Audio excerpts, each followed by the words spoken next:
అందరికీ నమస్కారం।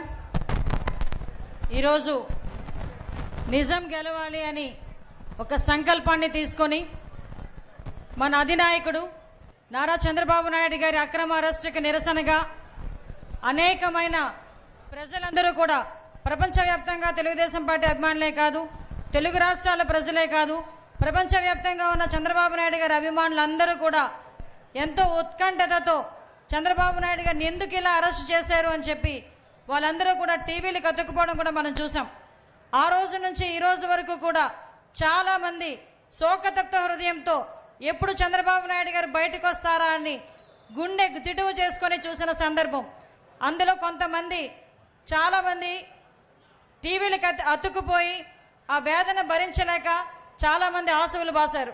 అటువంటి వాళ్ళందరికీ కూడా ఒక తెలుగుదేశం పార్టీ అధినాయకుడు చంద్రబాబు నాయుడు గారి సతీమణిగానే కాకుండా ఎన్టీఆర్ ట్రస్ట్ అధినేతగా ఈ తెలుగుదేశం పార్టీ కార్యకర్తలకే కాదు, తెలుగు రాష్ట్రాలను తెలుగు ప్రజలందరికీ కూడా ఒక తల్లిలాగా నేను ఆదుకుంటాను అని చెప్పి ఈరోజు నిజం గెలవాలి కార్యక్రమం ద్వారా ఆ చనిపోయిన కుటుంబాలందరినీ కూడా ఓదార్చడానికి నేనున్నానని ధైర్యం చెప్పడానికి ముందుకు వచ్చిన మహాసాధ్వి అమ్మ బోనమ్మ గారికి ప్రత్యేకంగా ధన్యవాదాలు, నమస్కారాలు తెలియజేసుకుంటున్నా।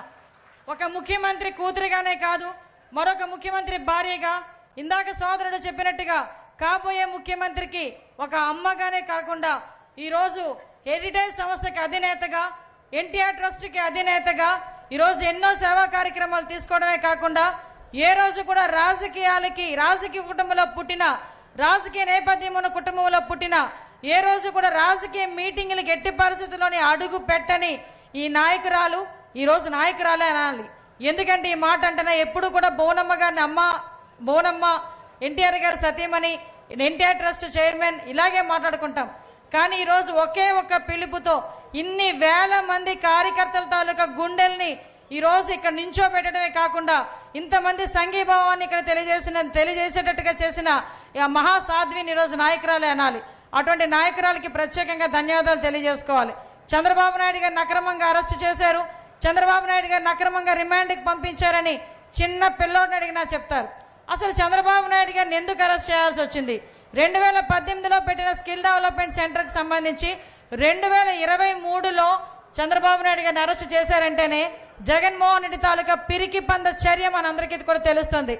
2019 151 సీట్లు ఇచ్చిన తర్వాత జగన్మోహన్ రెడ్డి బయటకు వచ్చి సుపరిపాలన చేయకుండా అందరి మీద కూడా కేసులు పెట్టి కోర్టుల చుట్టూ తిప్పుతూ జైలుకు పంపించి బెయిల్ రాకుండా చేసి వ్యవస్థలను మేనేజ్ చేసి ఎంతో మంది నాయకులను ఇబ్బందులు పెట్టిన పరిస్థితి। ఈరోజు జగన్మోహన్ రెడ్డి అధికారంలోకి వచ్చిన దగ్గర నుంచి కూడా కేసు, కోర్టు, జైలు, బెయిలు తప్పించి వేరే ఏ ఒక్క అభివృద్ధి కార్యక్రమానికి కూడా నోచుకునే పరిస్థితి ఈరోజు మనందరికీ చూసాం। చంద్రబాబు నాయుడు గారిని ఎన్నో రకంగా ఇబ్బందులు పెట్టాలనుకున్నారు, ఇంటికి తాళ్ళు కట్టారు, ఇంటి మీదకి గుండాలను పంపించారు, పొంగనూరులో అయితే అంగళ్ళులో అయితే 307 కేసులు పెట్టారు, ఎక్కడ కూడా తొనకలేదు బెనకలేదు। చంద్రబాబు నాయుడు గారిని ఇలాగే వదిలేస్తే కనుక ఇతను చేస్తున్న ఒక అక్రమాలని, అన్యాయాల్ని జనాల్లోకి తీసుకెళ్తారని, అప్పటికే ఇదేం కర్మ రాష్ట్రానికని బాదుడే కార్యక్రమం అని, బాబు షూరిటీ అని అనేక కార్యక్రమాల దృష్ట్యా ఇసుక మీద పోరాటం చేశారు, మద్యం మీద పోరాటం చేశారు। ఇంకా పోరాటాలు చేస్తూ ఉంటే డెఫినెట్గా రాష్ట్రంలోని ప్రజలందరూ కూడా తెలుగుదేశం పార్టీ వైపు వెళ్తారని ఒకే ఒక ఉద్దేశంతో అక్కసుతో పిరికి బంద చర్యగా ఏ పసాలేని కేసుని సాక్ష్యాధారాలు లేకుండా కనీసం ఒక ఆధారం కూడా ఈ రోజుకి కూడా చూపించలేకుండా చంద్రబాబు నాయుడు గారిని వ్యవస్థలను మేనేజ్ చేసి అక్రమంగా అరెస్ట్ చేశారు। అక్రమంగా అరెస్ట్ చేయడమే కాకుండా అక్రమంగా రిమాండ్లో పెట్టారు। ఆఖరికి మహాతల్లి నిజంగా సాధ్యమని ఎందుకన్నానంటే ఎంతమంది ఎన్ని అవమానాలు చేసినా కూడా చిరునవ్వుతో బయటకు వచ్చి ఈ తెలుగుదేశం పార్టీ కుటుంబ సభ్యులకి నేనున్నాననే ధైర్యంతో బయటకు వచ్చారు।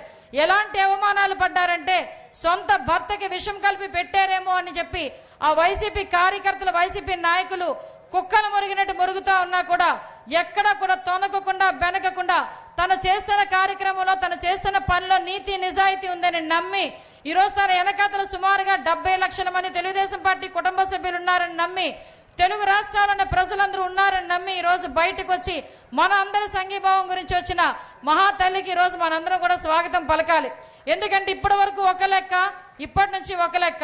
ఇప్పటి వరకు తెలుగుదేశం పార్టీ అధినేతగా చంద్రబాబు నాయుడు గారు, లోకేష్ గారు పనిచేయడం అనేది ఒక లెక్క। ఈ రోజు నుంచి నారా బోనమ్మ కూడా బయటకు వచ్చి మన అందరి సంఘీభావంతో ఈ వైఎస్ఆర్సీపీ సైకో పాలన మీద ఒక యుద్ధమే ప్రకటిస్తున్నారు. ఎందుకంటే ఇందాక సోదరు చెప్పారు, ఈ నిజం గెలవాలి అన్న ఒక పదం తెలుగుదేశం పార్టీకి సంబంధించిన చంద్రబాబు నాయుడు గారు అరెస్టుకి సంబంధించింది కాదు. ఈరోజు తెలుగు రాష్ట్రాల్లో ముఖ్యంగా ఆంధ్రప్రదేశ్ రాష్ట్రంలో అబద్ధం అనే పునాది మీద, మోసం అనే పునాది మీద ఎవరైతే జగన్మోహన్ రెడ్డి ఈరోజు రాజ్యాలు ఏలుతున్నాడో ఆ అబద్ధపు కోటని బద్దలు కొట్టాలంటే ఈరోజు నిజం గెలవాలి. ఆ నిజం గెలవాలన్న తాపత్రయంతోనే ఈరోజు ఇంతమంది ప్రజలు సంఘీభావంగా ఇక్కడికి రావడం అన్నది కూడా మనం అందరం కూడా చూస్తున్నాం.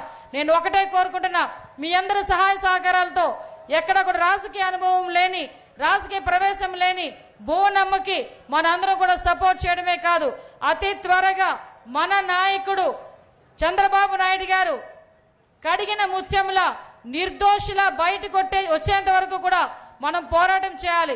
ముఖ్యంగా ఒక ఆడదాని కష్టం ఆడదానికే తెలుస్తుంది. ముఖ్యంగా ఇక్కడ ఆడవాళ్ళందరికీ చెప్తున్నా, ఒక ఆడవాళ్ళకి మీరందరూ కూడా స్పందించాల్సిన అవసరం ఉంది. దయచేసి రాబోయే కాలంలో కూడా చంద్రబాబు నాయుడు గారిని ముఖ్యమంత్రిని చేసేటంత వరకు కూడా ఇక్కడ ఈ రోజే ప్రతిన పూని ఇక్కడి నుంచి వెళ్దాం. బోనమ్మకి మనందరం కూడా సంఘీభావంగా ఉందాం.